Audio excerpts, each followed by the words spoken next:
section of the building right now. This is a future chase, or properly termed, it's more of a covering for the future ductwork for the tenant kitchen on the first floor. So here, this duct here is a supply air for the first floor. That'll be an exposed spiral duct. And then this second opening is going to be for the welded ductwork that will be exhausted from the kitchen ovens and hood, which is considered a grease duct. And that's actually a heavier and thicker gauge metal to protect against corrosives and heat from that exhaust fan in the kitchen. So once those two duct pieces are in, then we'll frame over everything, and then we'll cover it in the, it's going to be a metal, a dark colored metal siding, and it's actually, you can see the crates of it over there right by the trailer. So that's what's going to happen with there, and then we're going to go and take a look at the duct. It's inside, it's all welded, and it's ready for inspection. Alrighty, so this is the ductwork that's going to be installed on that back chase. With this stuff, there's kind of a different process, a different inspection that happens with grease duct, which is what this is. Again, it's a thicker gauge duct to accommodate for heat and specifically the corrosiveness of exhaust fumes coming out of kitchens. So it's a thicker gauge, and as you can see, it's all exteriorly welded, so it's not prefabricated, it's actually fabricated on site. And so all these pieces are welded together. The test that ends up happening on this particular duct is called a light test, and what they're looking for is basically any seams in the weld that maybe aren't properly welded.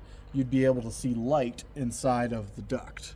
So the inspector will come through and again do what's called a light test on this. And if he can see any seams of light through the welds, then it doesn't pass inspection. So from what I can see here, this piece will probably pass. But they'll usually take a camera and camera through. This stuff is obviously very heavy, and since it's all welded in one piece, it's going to be bulky to get out there. And when they end up hanging it, they're going to bring in a full-size crane to crane it all in place, and they'll mount it onto that unistrut that you saw out there that's already mounted to the building. So we're on the first floor here, and we're in the corner where our electrical room is at. So entrance there would be electrical room, and then the one right behind me, behind this wall, is our utility room. Essentially, I wanted to illustrate kind of the ceiling here, which the drywall acts as a sound barrier between the first floor commercial space and the residential spaces, but it also acts as a fire barrier as well. So what we have on the ceiling is you see the first layer of drywall, then you see these pieces of metal, which is our C-channel, and then you see an additional 2 layers of drywall stacked on top of that. So in total, you've got 3 layers of drywall, and then you've got this steel channel. The steel channel acts as a sound, like kind of decompressant, I guess you could say.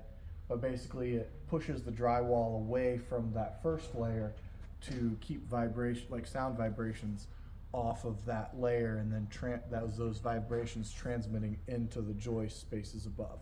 So again, the drywall itself acts as a sound barrier, but also as a fire barrier, so it's quite involved on the ceiling there. So this material here is 1-inch thick drywall, and this is part of what will become shaft wall.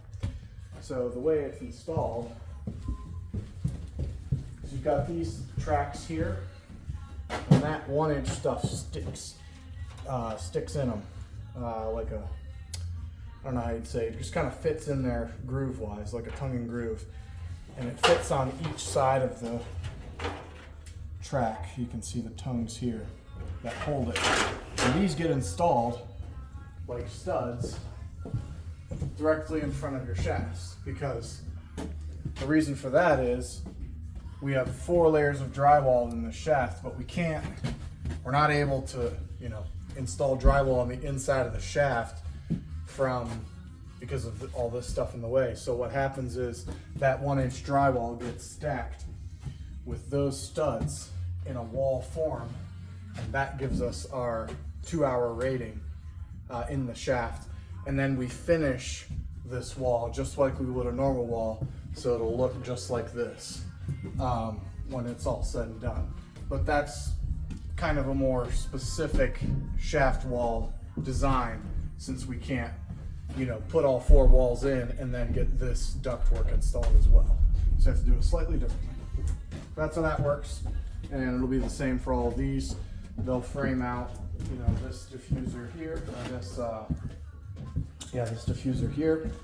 They'll frame out an access panel here, and they'll also frame around that ductwork up top there. So that's how that'll work. So in here, we've started installing the tile work. We went with a gray color here. It'll also, so once the tile's installed on a, they install a mud face, and then they stick the tile up against that, it adheres, and then they have spacers in between to allow for the grout. So they'll come through with a grout that locks all of these tiles in place, and you can pick specific grout colors. So the grout color that we decided to go with was one that closely but not identically matches the color of that tile. It's similar tone of color.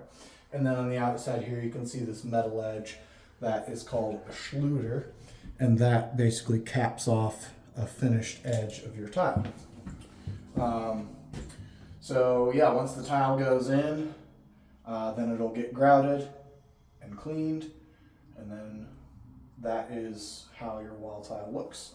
And then once we get our flooring in, which is our 3/4 inch gypcrete, then tile will go in on the floor as well. So we're on the 3rd floor now, and on the 2nd floor you saw some ductwork in the bathrooms. Well, this is a completed ductwork system, and then what we did is we dropped a framed ceiling right below all of that ductwork at about 8 feet. And then what we have to do now is we have to get the framing inspected and the ductwork inspected.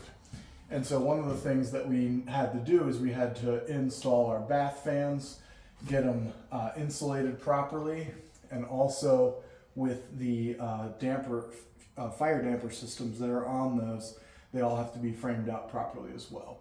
So those are all ready to go. Once we get them, again, once we get our ductwork inspection and our framing inspection, then we'll be good to drywall this lid and then sand it, mud it, sand it, and paint it. And then we'll be good to go with our walls and ceiling. Similar situation with all of this. This here is an exhaust fan for the actual kitchen. It's the same situation.